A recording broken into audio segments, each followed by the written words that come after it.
Oh, God, you have great questions. Again, who in the hell writes these questions? I know you do, but my God, these are great. Wow. I thought this was going to be an easy question. Usually you get to the last question. It's like, just take it home. That is a really good question. So,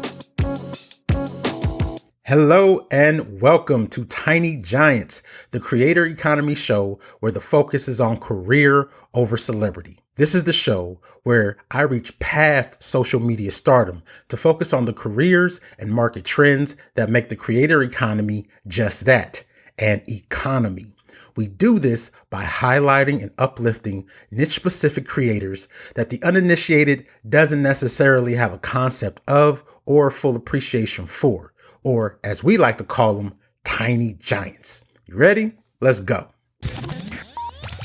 Salutations and welcome back to Tiny Giants. I am your host, Adeola, your favorite former 400-pounder getting you fit on all things creator economy. So today is Tuesday. You know what that means. No guest, just me. So how the Tuesday episodes run is I'm going to open up with an article, a talking point, just something I think should be on your radar. Then we're going to transition to our MarTech moment, where I discuss a piece of marketing technology or MarTech. Then we're going to take a short commercial break to pay them bills because we are sponsored, a proud member of the Marketing Podcast Network.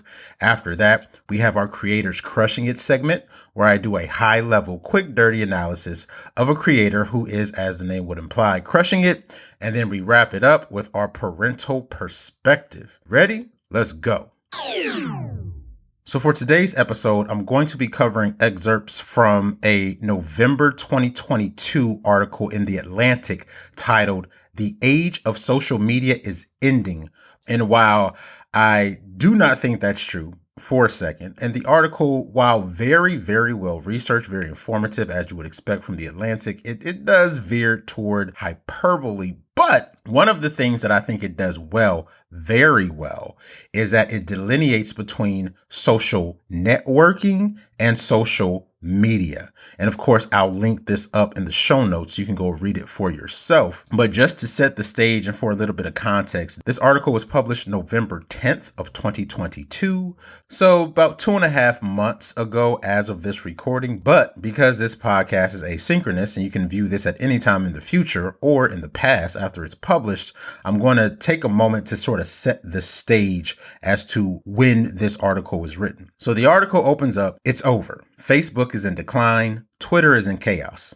Mark Zuckerberg's empire has lost hundreds of billions of dollars in value and laid off 11,000 people, with its ad business in peril and its metaverse fantasy in irons. Elon Musk's takeover of Twitter has caused advertisers to pull spending and power users to shun the platform, or at least to tweet a lot about doing so. It's never felt more plausible that the age of social media might end, and soon." Then it goes on to say, "Now that we've washed up on this unexpected shore, we can take a look back at the shipwreck that left us here with fresh eyes.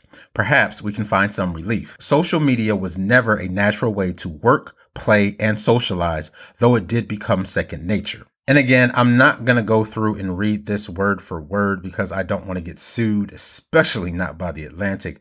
But the main point that I think is valuable here, especially for aspiring creators, the parents of creators, and just people to understand in general, is how he breaks down and delineates between social networks and social media. So a little bit later, about a third of the way into the article, it says, quote, "The terms social network and social media are used interchangeably now, but they shouldn't be. A social network is an idle, inactive system, a Rolodex of contacts, a notebook of sales targets, a yearbook of possible soulmates.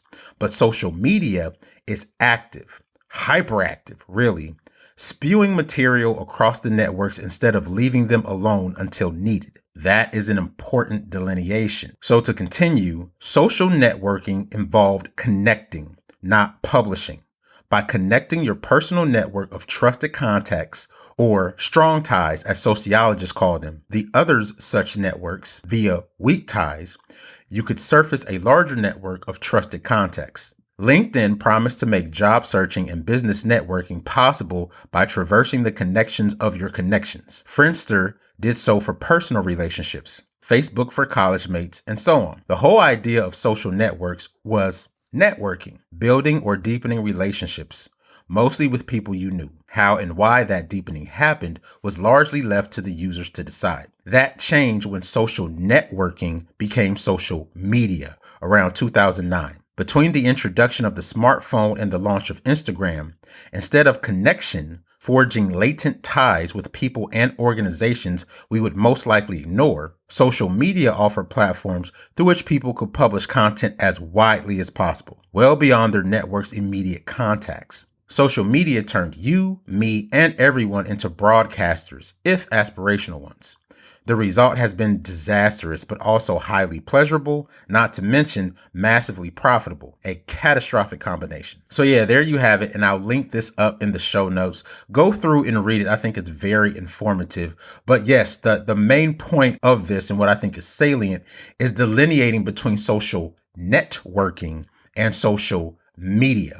I'm in the process of developing a training called Squash Social Media Squabbles, because for those who don't know, social media is really a scourge to classroom management and schooling in general, because it's very difficult to control. And the teaching point and what people need to understand is that young people, whether or not they have language for it, they sort of inherently, innately understand the value of becoming publishers or broadcasters, right? And so that's what they're attempting to do when they use social media. However, without training and direction, they do it in a manner that's disruptive and even destructive, as social media can encourage high risk behavior in our young people. And so I think that pulling out this distinction is the first step in sort of guiding them down the path towards which, okay, if you want to run a content business, how do you do that effectively and in a way that makes sense? And so to do that, first you have to understand what a brand is and what your personal brand is and how you can use social media to meet business goals.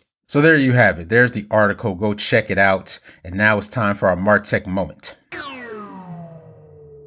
Now it's time for our MarTech moment segment. So MarTech is just an umbrella term that stands for marketing technology, and it's all of the technology used to achieve marketing objectives. So Facebook ads, Google ads, email marketing, location for Foursquare, that all falls under the umbrella of MarTech. So for today's MarTech moment, we're going to cover Maverick, MAVRCK. The Maverick influencer marketing platform provides end-to-end relationship management, workflow automation, and measurement for integrated influencers, advocacy, referral, and loyalty marketing programs at scale that benefit multiple touchpoints and marketing functions. And of course, friend of the show and guest Lindsay Gamble is associate director at Maverick, and it's used by some of the largest companies in the world like Disney, Netflix, P&G, and really worth checking out. So today's MarTech moment is Maverick.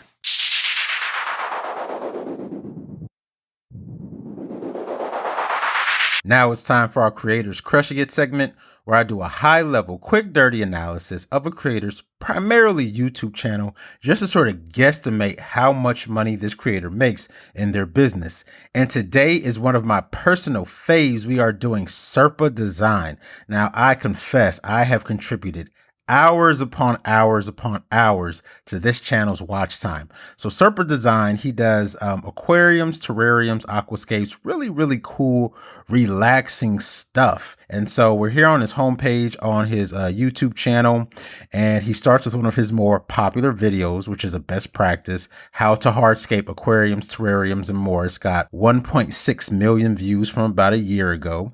And then he has his playlists. So going down, a lot of the best practices you would expect, except I do not see shorts. He doesn't have any shorts at present. So that's the only thing that I will call out.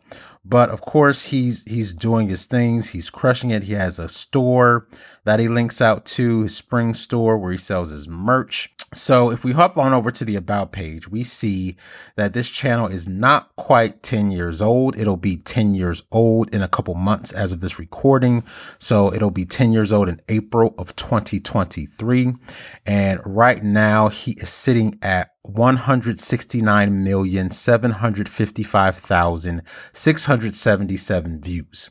And for the uninitiated, YouTube will pay you $3 to $5 per 1,000 views that you generate, because they pay on a cost per mil or cost per 1,000 view basis. So based on the numbers of views that this channel has created at a $4 CPM, because I like to split the difference, they'll pay you $3 to $5 per 1,000 views. Let's split the difference and call it $4 per 1,000 views. This channel has generated $679,020. So the better part of $1 million, which ain't bad at all. So if we hop on over to the videos, and it says right at the banner that he releases a video every Saturday, which is a best practice. Let people know that you're going to be posting on a regular cadence. So this is about 4 to 5 videos a month, depending on how the Saturdays fall for that month. So as of right now, his average video gets about 155,000 views. And again, at a $4 CPM, that pays him about $620 per video. And he releases 4 to 5 a month. So over the course of a month, posting every Saturday, he makes about $2,480 from his YouTube channel. Now, as best as I can tell, the only thing that he does is link out to his merch. That's the only revenue stream I'm finding outside of the actual YouTube channel, because if you go over to serpadesign.com, it just has information about him. Very good looking site.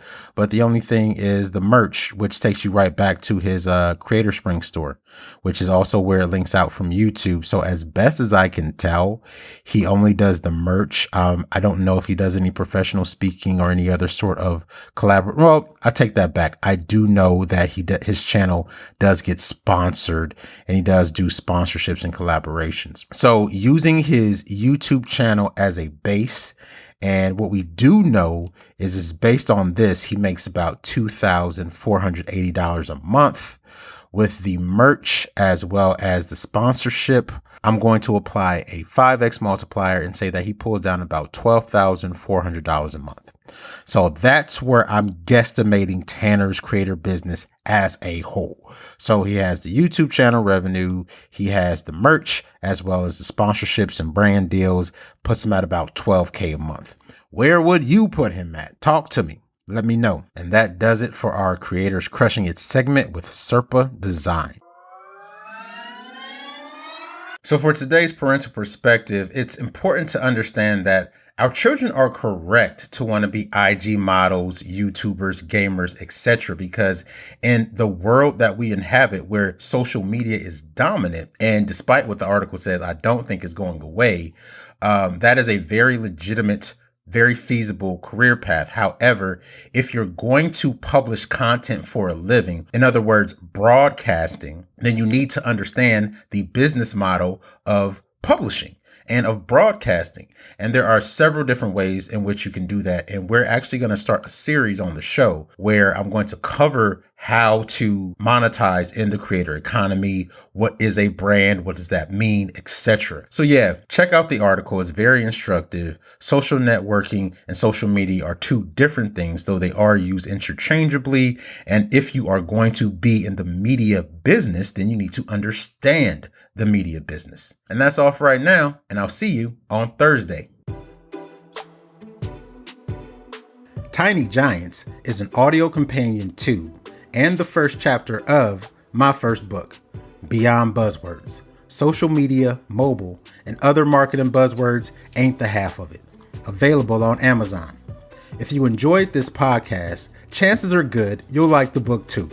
I'm proud to say that while the book has aged, it's not dated. Sure, some examples could be freshened up, but strategically, it's as rock solid as the day it was written. Not every author can say that. I encourage you to pick it up and leave me a rating and review. It really helps. I have like 1 rating on that book from my mom because she loves me, and I'm positive that you'll love it too. Head on over to tinygiants.tech for more episodes and whatever else I have going on. While you're there, leave me a voicemail with your question, comment, or feedback for improvement. I may play that voice recording on a future episode as I answer your question or address your concern. If you, your company, or school needs help with college, career, and creator readiness strategy, or to book me to speak, drop me a line at t@tinygiants.tech. If you or someone you know is doing big things in small or not so small niches, or as we like to call them, tiny giants, and they will make a great guest for the show, email me at t@tinygiants.tech. Thanks for listening, and remember, you get big by going small, but to prioritize career over celebrity. But no matter what you choose, know that I'm rooting for you.